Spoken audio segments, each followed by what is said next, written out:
Bismillahirrahmanirrahim. Assalamualaikum warahmatullahi wabarakatuh.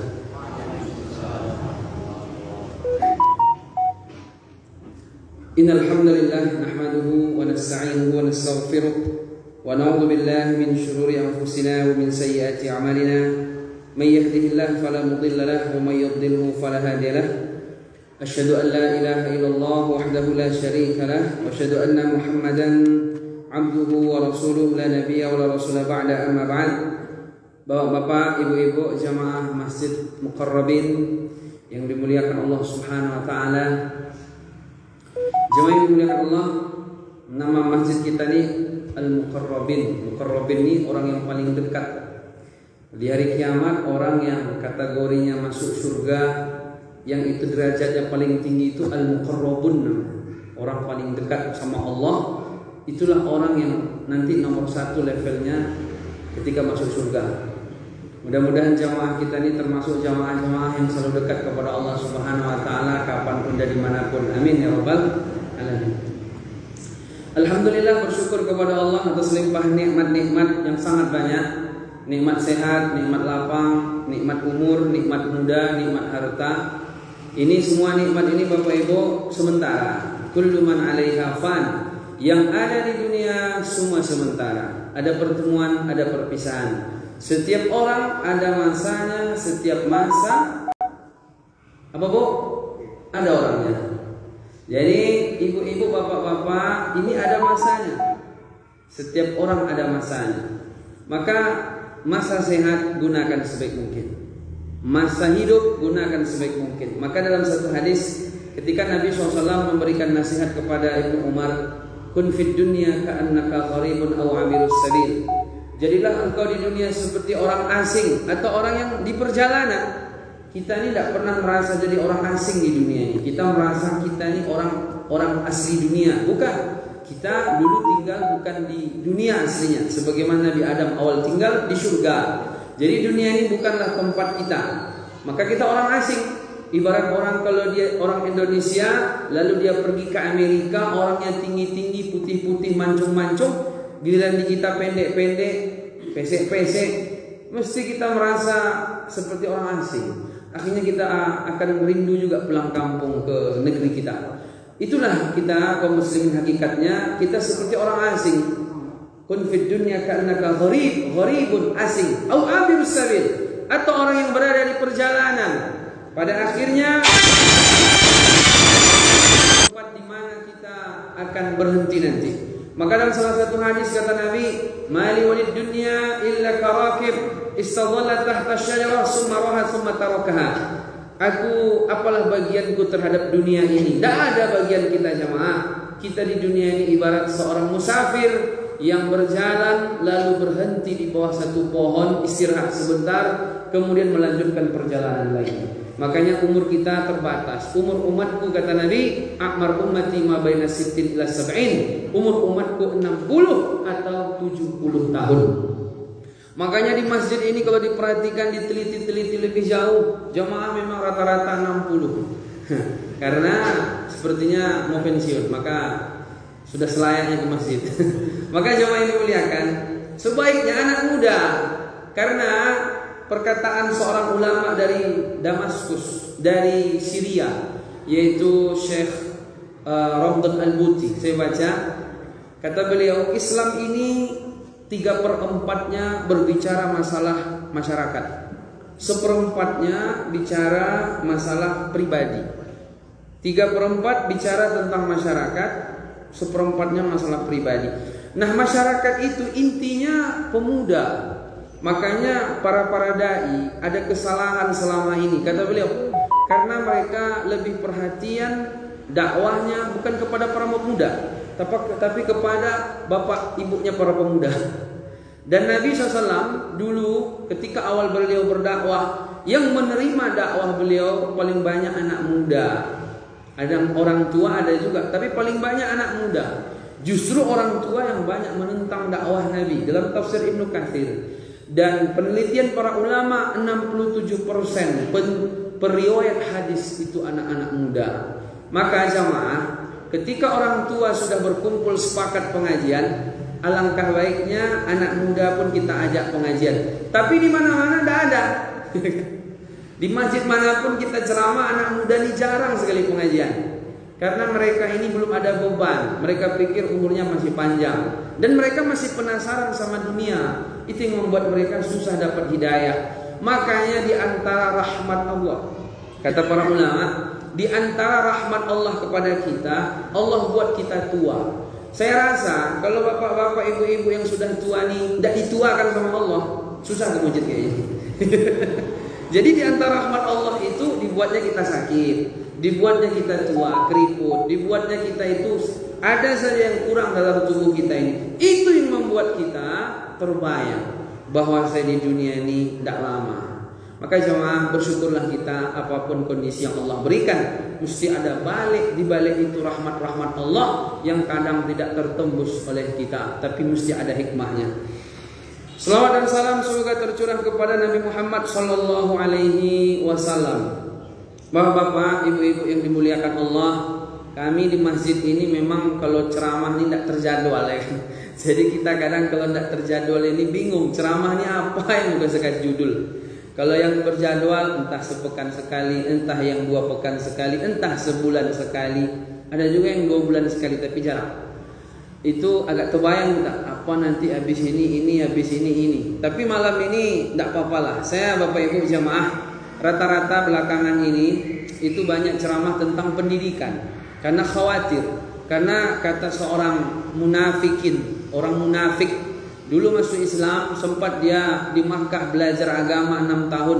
Orang Belanda namanya Snopogroni. Apa kata dia? Kalau mau merusak Islam paling efektif itu lewat pendidikan. Karena pendidikan itu ibarat orang sepakat yang namanya belajar mesti ilmu. Padahal yang merusak itu ilmu. Yang membuat baik ilmu, yang merusak ilmu. Makanya Bapak Ibu, Nabi pagi-pagi subuh-subuh itu habis sholat Nabi selalu berdoa. Apa doa Nabi? Allahumma inni as'aluka. Ya Allah, aku meminta kepadamu ilman, ilmu. Tidak ada dalam Quran itu minta apapun kecuali ilmu. Yang paling pertama didahulukan. Rabbi zidni ilman. Dalam Quran kan begitu. Ya Allah beri aku tambahan ilmu. Tidak ada yang lain. Tambahan rizki tidak ada. Yang ada tambahan ilmu. Betapa ilmu itu nomor 1 dari apapun. Makanya jamaah kata Nabi, siapa yang ingin masuk surga, mau mudah masuk surga, paling mudah lewat ilmu. Man salaka tariqan yaltamisu fihi ilman sahalallahu lahu bihi tariqan ilal jannah. Siapa yang menempuh suatu jalan dalam rangka belajar Quran sunnah, belajar agama, maka Allah mudahkan dia menuju surga. Makanya Pak, Bu, dalam satu hadis Nabi mengatakan, man ghada ilal masjid la yuridu illa ayata'allama khairan aw yu'allimahu kana lahu ka'ajhajin taman hajjatuhu. Siapa yang datang ke masjid dalam rangka untuk menyampaikan ilmu atau mendengarkan ilmu, pengajian kalau bahasa kita, maka dapat pahala haji sempurna. Selesai Bapak, Ibu pengajian saya masuk juga malam ini, keluar dapat pahala haji kita. Mau ibu-ibu haji? Kebetulan mau, cuman umur belum ada. Belum tentu ada umur. Sekarang mau haji susah. Kalaupun ada uang, umur kadang tidak ada. Karena 20 tahun. Tapi pahala haji bisa didapat salah satunya lewat pengajian. Makanya malas orang pengajian. Kenapa? Setan bikin dia tidak mau dapat banyak pahala. Makanya jamaah yang dimuliakan, ilmu yang diminta dalam Quran, minta tambah, tidak ada yang lain. Rabbi zidni ilman, itu kan ayat Quran tuh. Ya Allah tambah aku ilmu. Nah Nabi, Bapak Ibu, dia berdoa, Allahumma inni as'aluka ilman nafi'an. Ya Allah beri saya ilmu yang bermanfaat. Tidak hanya ilmu saja kalimatnya, ilman nafi', ilmu yang bermanfaat. Karena hari ini Pak, banyak ilmu yang merusak, ilmu dhar namanya. Ilmu yang merusak. Anak-anak kita kadang dimasukkan ilmu-ilmu yang merusak, meskipun dia bersembunyi di balik atas nama pendidikan.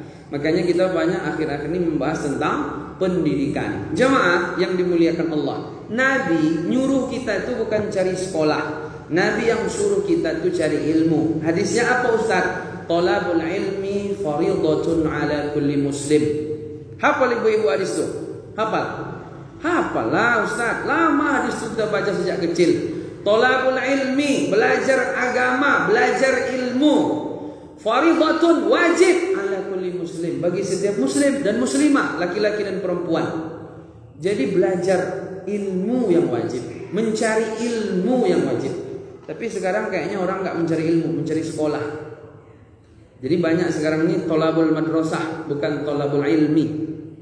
Banyak orang Pak sekarang cari sekolah. Jadi anak tamat mesti ditanya, kemana mau sekolah?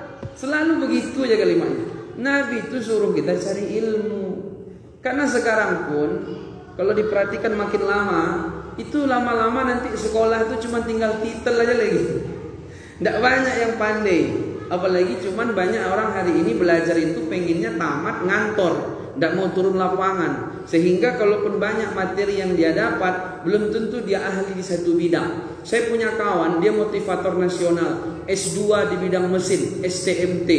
Dia dosen di Semarang. Dia cerita ke saya, apa kata dia? Saya jadi dosen itu, kalau bongkar mesin saya bisa. Cuman kalau masang mesin, baut-bautnya hilang katanya. Justru yang pandai anak bengkel, yang nggak pernah sekolah, tapi dia tidur di bengkel, hitam wajahnya kena gomok. Itu pandai dia itu. Menandakan ilmu lapangan itu menurun hari ini. Itu baru sisi dunianya Bapak Ibu.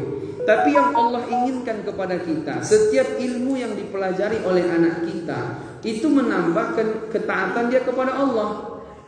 Dia belajar fisika, dia belajar biologi, menambah iman dia sama Allah. Kalau belajar kedokteran dia tidak menambah iman sama Allah, itu ilmu rusak. Karena dunia ini semua Allah yang menciptakan.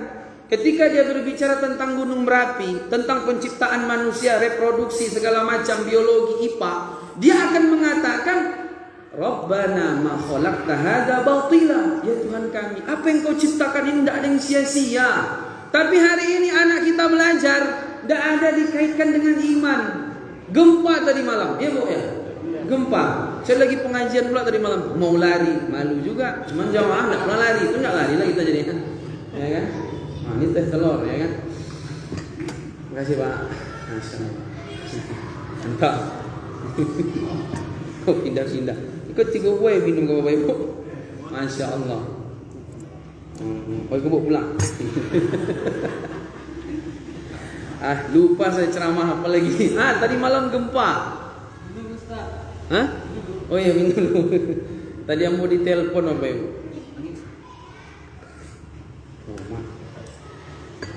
Angin. Jadi Bapak Ibu yang dimuliakan, tadi malam kan gempa itu. Apa yang pertama kita ucapkan ketika gempa tadi? Atau langsung astagfirullah ya Allah ya Rabbi ya Rahman ya Karim, kan begitu ya kan? Astagfirullah, la ilaha illallah, kan begitu.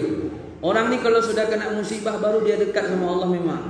Kalau udah gak kena musibah, enteng-enteng aja hidupnya, lupa dia sama Allah. Makanya Nabi itu berdoanya, Allahumma ahyina miskinan. Ya Allah hidupkan kami dengan orang miskin. Saya baca syarah hadis ini, orang miskin itu mudah taat, orang miskin itu mudah dekat sama Allah. Kalau ada orang miskin jauh pula sama Allah, oh itu parah kali lah. Ya kan? Karena orang kalau susah mudah dekat sama Allah. Kalau dia senang, suka dia lupa sama Allah.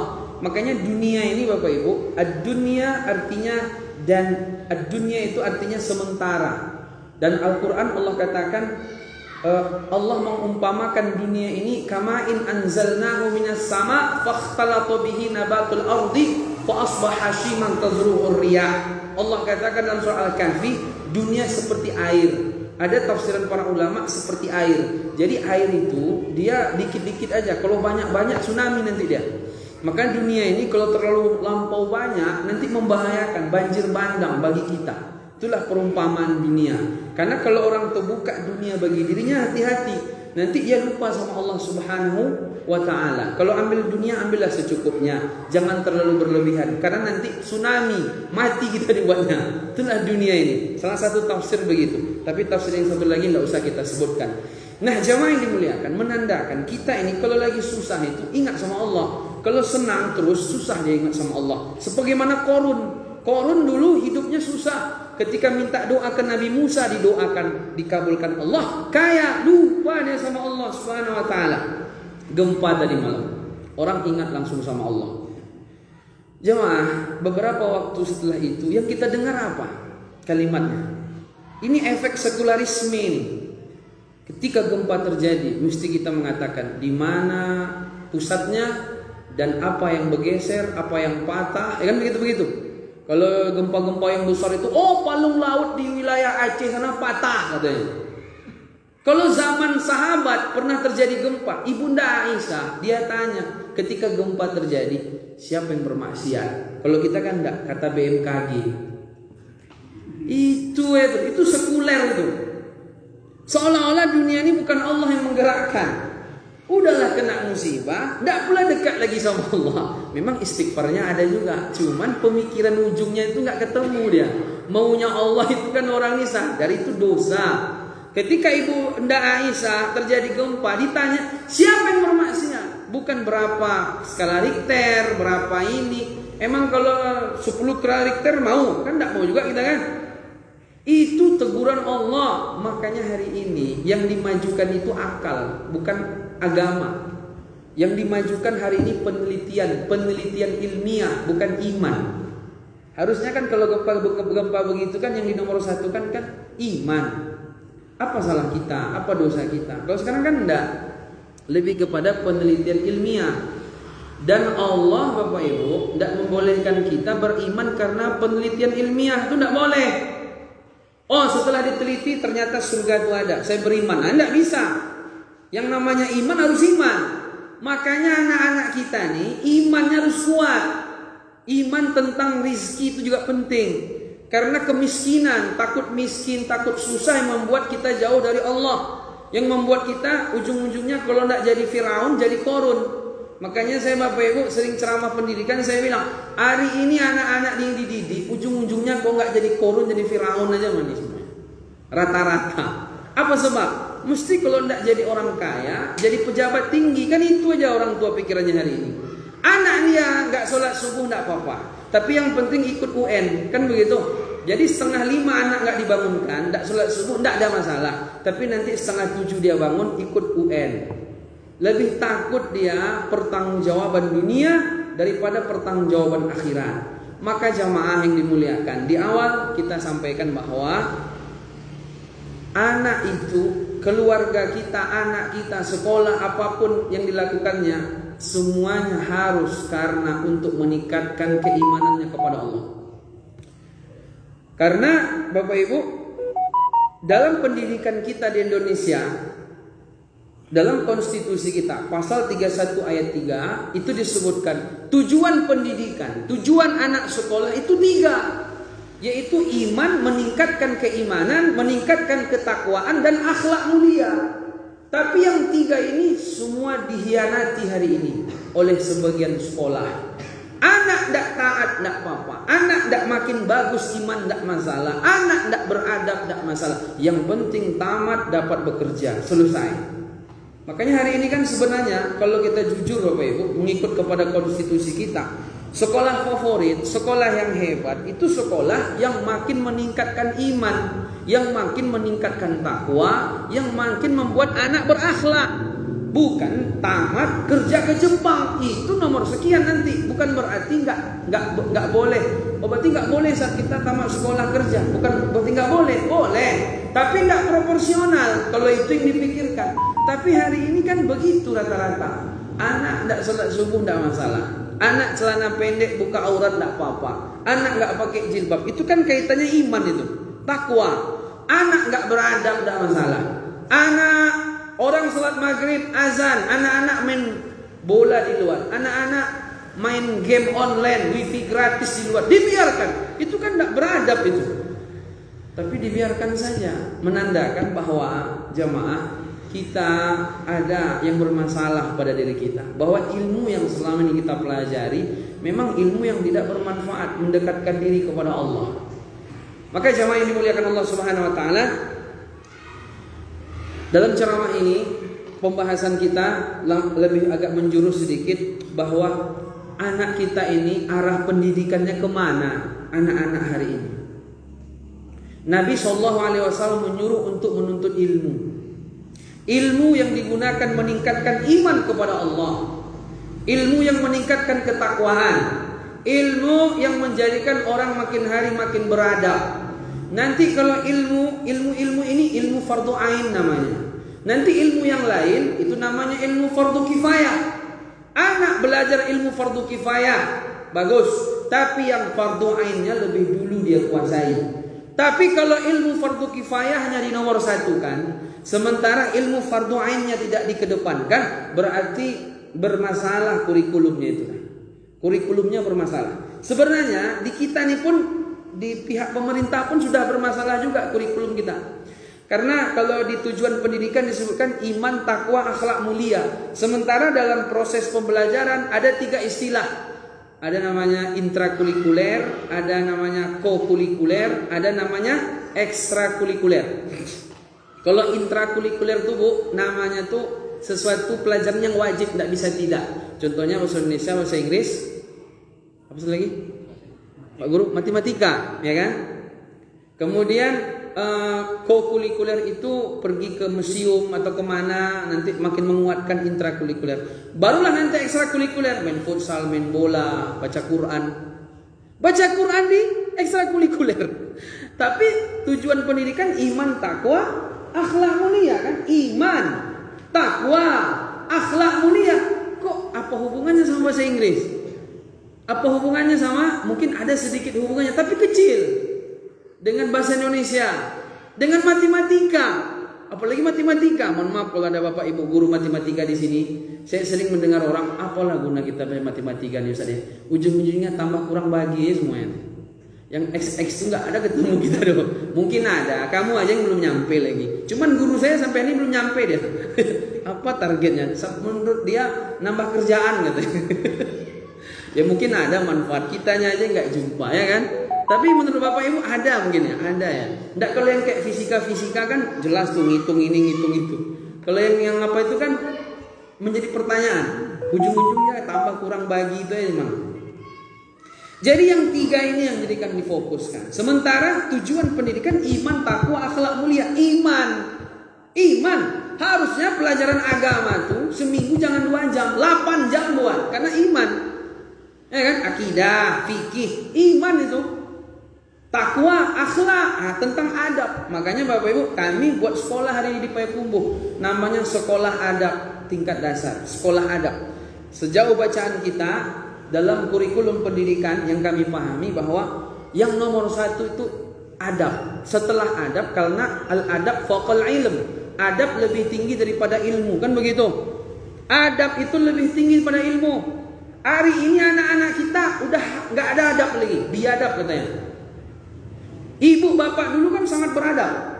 Saya pernah ceramah di salah satu SMA di Agam ini, SMA 1 Banu Hampu kalau tidak salah. Kepala sekolahnya cerita, Ustaz, sekarang ini memang susah kita. Kenapa itu Pak? Kita pendidikan berkarakter lagi Ustaz. Capek kita mendidik anak biar pintar. Memang betul tuh Pak. Jangan mendidik anak jadi pintar dulu saya bilang. Didiklah anak agar jadi baik dulu. Karena Nabi itu selalu kalimatnya baik. Contoh, hadisnya apa? Khairukum man ta'allamal Qur'an wa 'allamahu. Sebaik-baik kalian. Nah, ini kan sebaik-baik kalian, bukan sepintar-pintar. Sebaik-baik kalian orang yang mengajarkan Quran, mempelajari Quran dan mengajarkan Quran. Khairukum man ta'allamal Qur'an, mempelajari Quran wa 'allamahu dan mengajarkan. Sebaik-baik. Khairukum li ahli. Sebaik-baik kalian orang yang paling baik kepada keluarganya. Kalimat baik yang disampaikan Nabi. Khairun nas anfa'uhum linnas. Sebaik-baik orang yang paling bisa memberikan manfaat banyak kepada orang lain. Dalam ayat kuntum khairu ummat, kalian sebaik-baik umat, bukan kalian sepintar-pintar umat. Kalau pintar mungkin lebih hebat Yahudi. Ya kan? Yahudi kecil ya, cuma menguasai dunia, hebat tuh kan. Tapi jahat. Jadi mendidik anak itu lebih dulu memang harus baik, bukan pintar. Karena Nabi itu selalu kalimatnya baik, bukan pintar dulu. Yang membedakan manusia sama binatang akal. Akal itu Bapak Ibu bisa membuat 2, bisa membuat pintar, bisa membuat baik, bisa membuat pintar.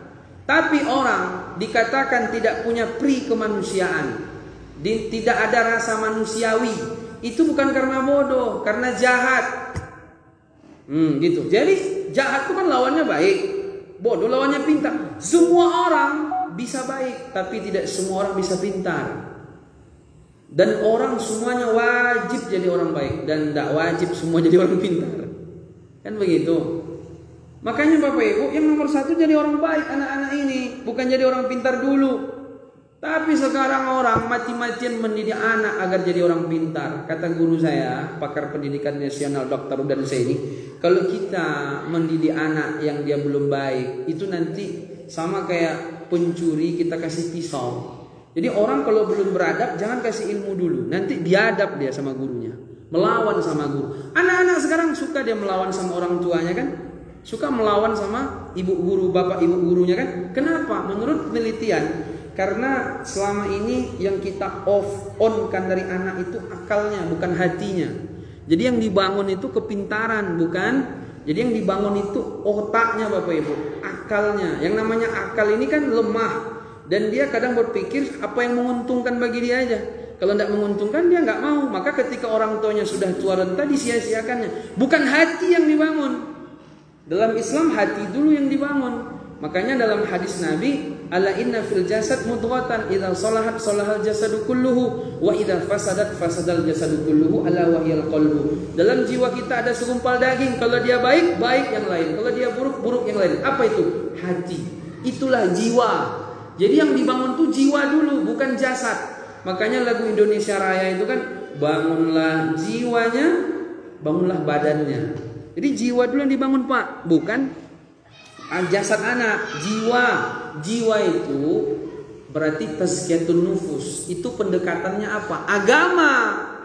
Tidak bisa yang lain. Makanya sebenarnya karakter itu tidak bisa diambil sama negara. Karakter itu sama agama. Karena agama itu punya contoh. Misal mohon maaf nih ya, sekarang ini ada istilah apa Pak Guru, karakter Pancasila ya kan? Ada tuh kan. Saya kemarin soalnya ngisi ceramah, disuruh ceramah di SMA 2 Tilatang Kamang itu tentang pendidikan berbasis karakter. Saya bilang kurang pas pendidikan berbasis karakter. Lebih tepat pendidikan karakter berbasis adab. Nah gitu. Kalau boleh dibilang pendidikan berbasis adab. Karena pendidikan berbasis karakter itu punya orang barat. Thomas Licona penemunya. Tentu definisinya menurut orang barat kan. Orang barat ini nggak sholat subuh dia. Dia nggak bersunat. Dan orang barat itu katanya kalau dia menikah itu selingkuhannya 7 orang. Itu yang mau kita tiru dari mereka. Mereka maju dalam sisi yang lain, tapi mereka hancur sisi yang lain. Mereka itu kehancuran mereka tidak bisa membangun keluarga. Itu pengakuan mereka langsung. Kami orang barat, Eropa, maju dari sisi sains dan teknologi. Bahkan kami bisa menunda kepikunan dan bisa menunda kematian sedikit kata dia. Tapi kami gagal mendidik keluarga kami. Itu mereka mengaku sendiri. Nah, jamaah yang dimuliakan Allah Subhanahu wa taala, jadi yang dibangun tuh jiwa. Jiwa itu yang diambil dari agama. Kalau misalnya pendidikan karakter Pancasila, siapa contoh yang mempraktekkan dari Pancasila? Kan nggak ada. Kalau dari sisi agama kayak kita Islam ada Nabi Muhammad. Nabi Muhammad jadi contoh bagaimana dia berjalan, bagaimana dia makan. Kan tauladannya ada gitu.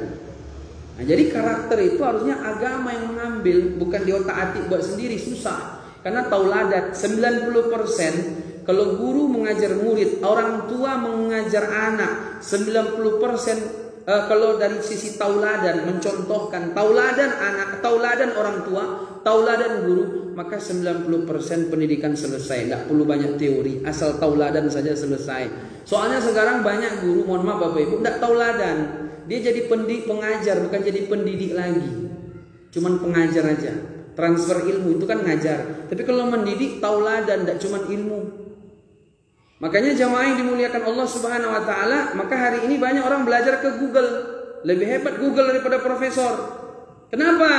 Karena Google internet itu pintar, tapi dia nggak bisa memberikan tauladan. Sementara tauladan itu ada pada guru. Nah, jamaah yang dimuliakan Allah Subhanahu wa taala. Jadi yang dibangun tuh jiwanya dulu. Kalau anak dibangun jiwanya, dibangun hatinya, penuh dengan keimanan, maka tidak ada istilah anak yang melawan. Tidak ada. Tidak ada istilah anak yang nggak beradab. Mesti anak yang nggak beradab itu tidak ada. Mesti beradab semua. Karena Allah menciptakan masing-masing orang punya bakat ketaatan. Maka cerita kami tadi yang sama Pak Kepala Sekolah tadi. Sekarang itulah Ustaz. Kita kasih dia soal, dicarinya pakai HP, ketemu semua jawabannya. Emang begitu? Ya kan? Berarti kan kata guru saya, berarti hari ini kita nggak butuh guru lagi. Kalau guru hanya sebatas pengajar, ngajar, tidak pendidik. Ngajar itu sekali lagi cuma mengajarkan ilmu 1 tambah 1 2 3 tambah 3 6 pulang deh. Tidak memberikan nilai, tauladan, uswah hasanah. Tidak butuh guru kita. Karena Google lebih hebat daripada itu semua. Lebih para profesor hebat Google lagi. Tapi Google ini nggak bisa dia mengalahkan. Kalau guru penanaman nilai, kalau guru menanamkan nilai, kalau guru mengajarkan adab itu tidak bisa. Google tidak bisa. Maka tetap butuh guru pada akhirnya. Kata dia begini, dulu saat kami waktu masih SMP SMA, coba-cobalah merokok, rokok. Hidupkan rokok nih, pas sudah hidup rokok, lewat guru. Oh, guru, rokok yang hidup tadi langsung masuk saku. Apa yang terjadi? Nih udah hidup nih ceritanya. Beda kalau belum hidup, paling picak ada kan? Ini sudah hidup Pak. Apa yang terjadi? Terbakar celana sama daging-dagingnya sekalian gitu. Masih ada bekasnya sekarang gitu ya. Anak sekarang kalau dulu saat guru di depan berjalan, anak murid di belakang tidak berani itu melewati zaman itu. Tapi kalau sekarang santainya gitu lewat. Kadang knalpot besar-besar itu dipakai Honda. Dulu kita kayak gitu terjadi saat merokok, takut kita nampak sama guru. Sekarang kalau kita nampak ada anak murid merokok, dia malah menawarkan, mau sebatang Pak ada. Ini jadi adab tuh hilang. Adab ini sangat mahal. Al-adab fawqal ilm. Adab tuh lebih tinggi daripada ilmu. Adab. Makanya kami menyimpulkan pendidikan itu yang nomor 1 tuh kurikulumnya adab. Baru nanti di bawahnya itu nomor 2 ilmu fardhu ain. Ilmu-ilmu yang meningkatkan iman. Bukan skill, iman. Berarti apa tuh? Akidah, fikih. Ini anak-anak sekolah sampai S3 ke Amerika. Al-Fatihah aja tak tahu dia terjemahannya tuh. Nanti kalau dia mati gimana tuh? Kan nanti kan mati juga dia tuh. Ya kan? 60 tahun mati tuh. Setinggi apapun anak kita sekolah sampai S8 dia ke Amerika sana. Masuk kuburan yang ditanya tetap juga pelajaran TPA, ya enggak? Man rabbuka, ya kan? Man nabiyuka, wa madinuka, Allahu Akbar. Bapak Ibu, ini aneh kita ini ya. Kita itu sekolah SD 6 tahun. Saya 6 tahun SD, tambah TK setahun, ya kan? 7 tahun. Lalu SMP 3 tahun, 10 tahun. SMA 3 tahun, 13 tahun. S1 4 tahun, 17 tahun. S2 2 tahun, 19 tahun. Berarti saya sekolah 19 tahun. Sekarang saya lagi 8 semester S3. Berarti udah 23 tahun saya sekolah. Ini sekolah. Belum tentu orang tinggi sekolah, tapi tinggi pendidikan belum tentu. Makanya saya ceramah di kampus kemarin, diundang ceramah di kampus. Entah apa lupa saya judulnya. Intinya menahan akhir zaman, pendidikan menyongsong akhir zaman. Apa judulnya? Ustadz boleh ditulis riwayat pendidikan Ustadz. Jangan sebut riwayat pendidikan, bilang aja riwayat sekolah. Karena orang sekolah itu belum tentu berpendidikan tinggi. Dan banyak orang tidak sekolahnya tinggi, tapi pendidikannya tinggi, ya nak? Jadi selama ini ada kesalahan memahami definisi pendidikan. Seolah-olah pendidikan itu selalu sekolah. Padahal ceramah ini pendidikan, tapi ini disebut non formal ini. Kalau boleh disebut non formal atau apa semi formal lah. Tapi sekolah pendidikan juga ini. Tapi sama negara kita yang begini-begini ini nggak ada pendidikan. Makanya meskipun Bapak Ibu 20 tahun ceramah tiap malam di sini dengar ceramah, nggak akan ada ijazah S1, ya kan? Atau sekolah di rumah, pendidikan di rumah, mendidik di rumah, itu pendidikan juga, itu informal namanya. Tapi yang diakui pendidikan itu cuma sekolah, itu salah. Makanya sekolah itu tidak bisa mewakili pendidikan, tapi sekolah itu bagian dari pendidikan. Paham ibu-ibu? Alhamdulillah. Maksud saya, meskipun anak nggak sekolah, tapi tetap dididik, gitu ha. Selama ini orang tua ini kan tidak mau mendidik anak, seolah-olah pendidikan itu diserahkan ke sekolah. Salah. Ayatnya jelas, surat At-Tahrim, surat 66 ayat 6. Ya ayyuhalladzina amanu, wahai orang-orang yang beriman, qu anfusakum wa ahlikum nara, jaga diri kalian dan anak kalian dari neraka, bukan dari miskin, bukan dari tidak bisa makan di dunia. Ayam aja nggak sekolah makan anaknya 10 ekor. Masalah bab-bab makan tidak usah bahas lagi, selesai itu. Cuman di kita ini karena ditakut-takuti setan. Karena ayatnya kan asyaiton ya'idukumul faqra. Setan tuh menakut-nakuti kekurangan aja terus. Dulu penghasilan 5 juta sebulan, takut juga miskin. Udah 100 juta sebulan, takut juga miskin. Kan begitu ya terus tuh. Akhirnya sampailah kematian kepada dirinya, tidak ada persiapan untuk akhirat dia. Kan begitu menyesal. Asyaiton ya'idukumul faqra. Setan tuh menakut-nakuti kita miskin. Miskin nanti, tidak ada makan, tidak ada, itu aja. Ayam aja gak pernah sekolah, makan dia aja. Apalagi yang putih itu banyak kali makanan. Kerja tidak ada, tidur aja kerja terus. Pergi kita ke kebun binatang, nampak buaya, tidak pernah kerja, tapi tidur aja terus ya. Ragu kita, ini buaya asli apa buaya palsu nih? Di kebun binatang kita ini kan gak gerak-gerak buaya ini. Entah asli entah palsu itu. Cuman ada ayam atau itik keliaran-keliaran di sekeliling dia. Itu makan dia itu. Kalau nanti lapar, tinggal makan aja itik nih. Kan begitu tuh. Nggak ada kerja, nggak ada sekolah, itik makan tiap hari. Kita udah kerja, sekolah tinggi-tinggi, pulang sore, pergi pagi, pulang petang, kadang pergi gelap, balik gelap, sebelum subuh udah berangkat, balik habis sisa. Asam lambung juga.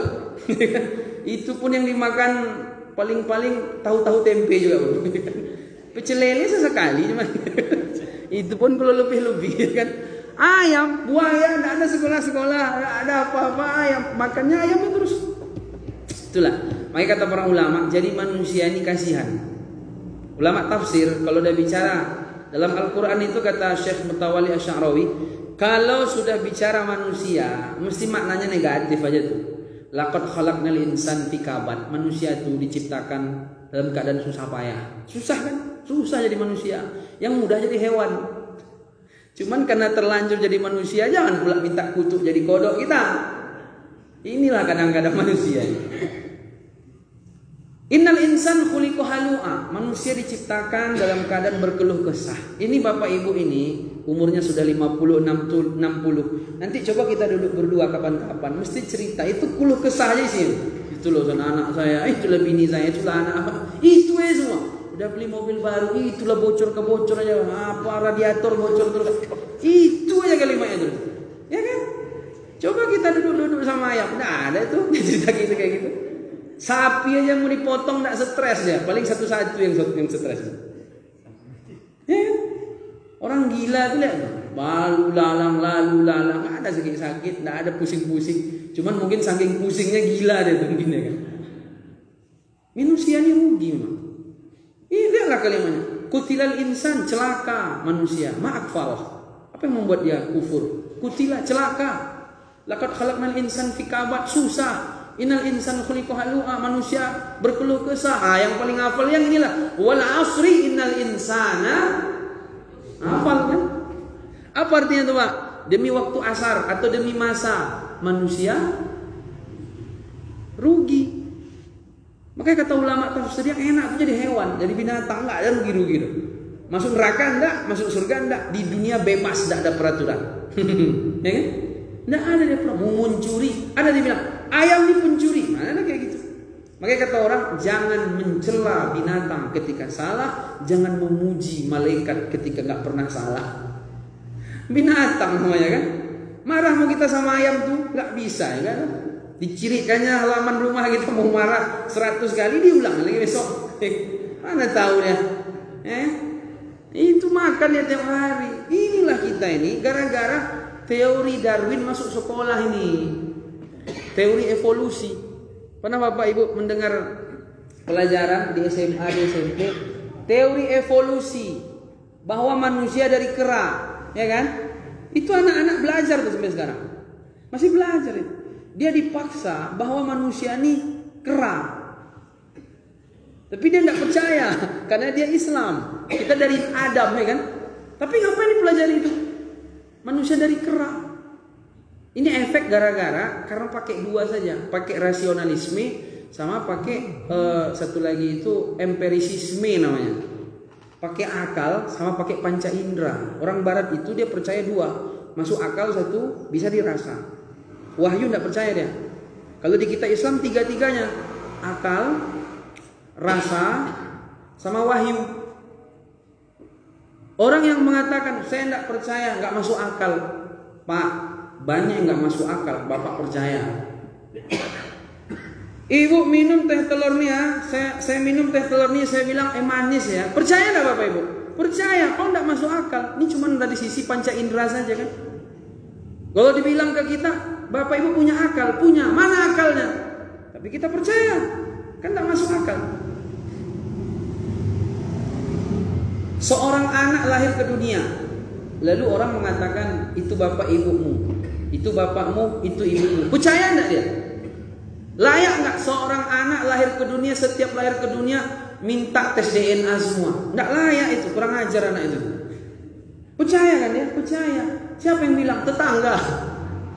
Iya kan? Kita ini kan kita enggak pernah merasakan bagaimana rasanya lahir ke dunia, tapi kita yakin itu bapak ibu saya. Apalagi Isra Mi'raj. Isra Mi'raj itu yang bilang bukan tetangga lagi, Nabi Muhammad. Nah, gitu. Wahyu. Makanya ini sebenarnya satu pembahasan tersendiri Bapak Ibu. Betapa lemah akal, rasionalisme dan empirisisme. Karena banyak hal yang kadang nggak masuk akal kita percaya. Ketika orang-orang ahli-ahli fisika mengatakan bahwa 1 detik kecepatan cahaya 300.000 kilometer, percaya kita kan? Pernah kita tes? Nggak pernah, nggak ilmiah itu berarti. Maksudnya nggak masuk akal itu berarti kan? Percaya kita. Jadi banyak sekali yang kadang kalau pakai akal nggak bisa ditembus, tapi harus percaya. Termasuk surga neraka itu nggak masuk akal juga sampai hari ini. Tapi kita percaya kan? Jamaah yang dimuliakan Allah Subhanahu Wa Taala. Saya kok sampai ke situ ceramahnya. Jadi di mana pangkalnya tadi Bu? Evolusi, teori evolusi. Teori Darwin masuk sekolah. Bahwa manusia dari kera, yang namanya kera binatang, yang namanya binatang tidak sholat subuh. Yang namanya binatang satu cuma hidup di dunia ini, bertahan hidup Pak, survive, bertahan hidup. Makanya sekarang orang ini kan kita tanya, Bapak mau kemana Pak? Apa Ustaz? Mencari sesuap nasi. Mesti kalimatnya bertahan hidup.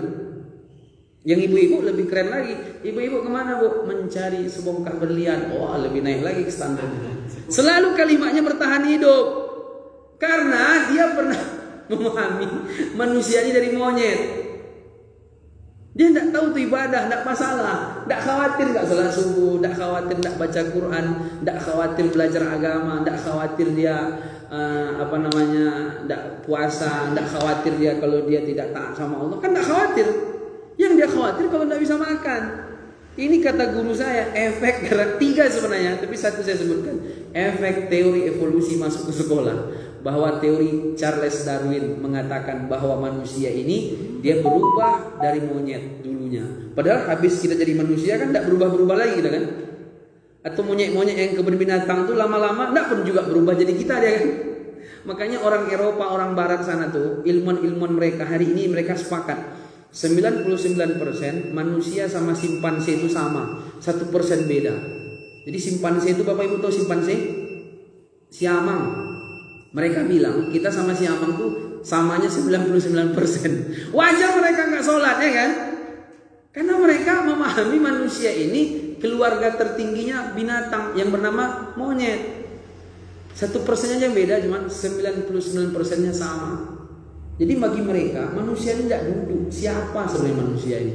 Kita kalau ditanya manusia ini siapa sebenarnya? Siapa Bu? Hamba Allah.